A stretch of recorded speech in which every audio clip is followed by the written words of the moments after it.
tome mi se ovdje u Bosni tješimo jedino time što Haški tribunal ulazi u povijest kao pokušaj, kao jedan simbolički gest da se strašnim žrtvama u bosanskom narodu, kad kažem bosanski mislim na sve narode Bosne i Hercegovine, da se da bilo kakva satisfakcija i da u istorijskim povijesnim udžbenicima ostane zapisano da ratni zločini ne zastarijevaju i da će biti kažnjeni.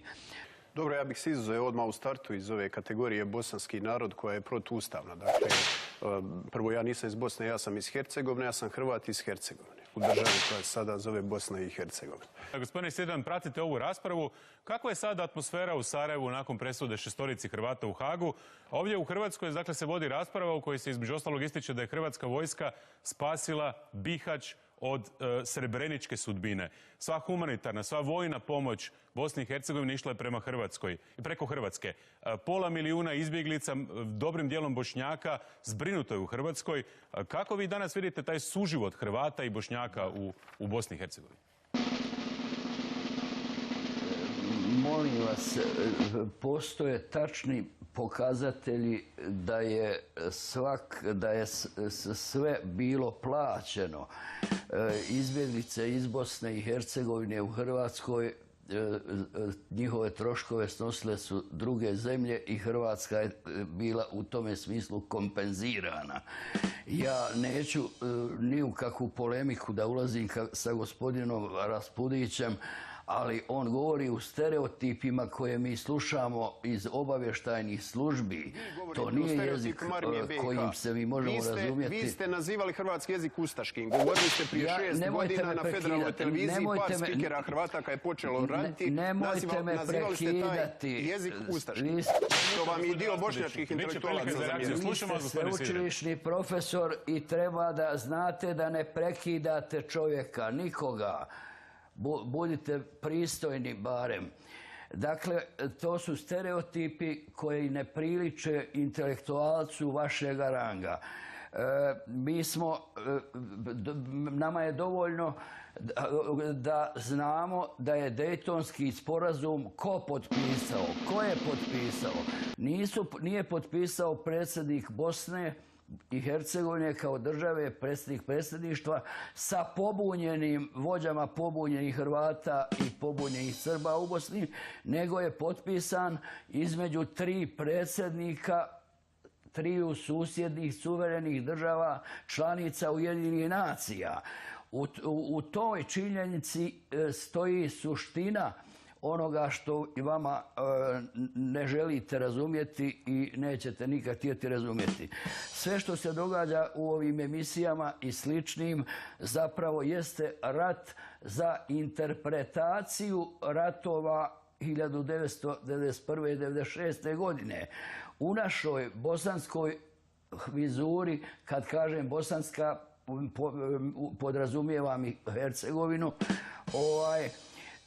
za nas ta stvar nije tako mutna kako se vama čini. Mi smo bili izloženi višestrukoj agresiji i unutarnjoj i spoljašnjoj i tu dilema nemamo. Haški tribunal je obavio koliko je mogao, traljavo i netraljavo, treba zaklopiti njegovu stranicu, sam je i zaklopio jednim tragičnim, pojedinačnim ljudskim činom, a vi, ja vas molim, nemojte nastavljati, pa vi morate demantovati Hrvoja Šarinića. Ovaj čovjek koji je ovo izgovorio, ne znam koju vjerodostojnost treba dati onome šta on govori. Vi morate demantovati desetine knjiga koje su napisali hrvatski oficiri i političari o 48 sastanaka u Karađorđevu između predsjednika dviju zaraćenih zemalja. Pa gdje to ima? Nigdje. I nemojte računati da je svako toliko naivan i lud da vam vjeruje. Gospodine Sidran, poslušajmo reakciju iz Zagreba. Dakle, Davor Ivo Stier. Izravno sam prozvan, moram govoriti. Dakle, akademik bi trebao demantirati od historijskog sporazuma srpsko-bošnjačkog pa do ove gostine šume Oručevića i Mladića. Prvo, nije istina da je sve podmireno. Pitajte KBC Split, je li plaćena i participacija koju mi svi plaćamo, a kamoli nešto drugo za liječenje 5000 Bošnjaka, uglavnom vojnika armije BiH. Samo KBC Split pitajte. Ništa drugo. Radi se o floskuli.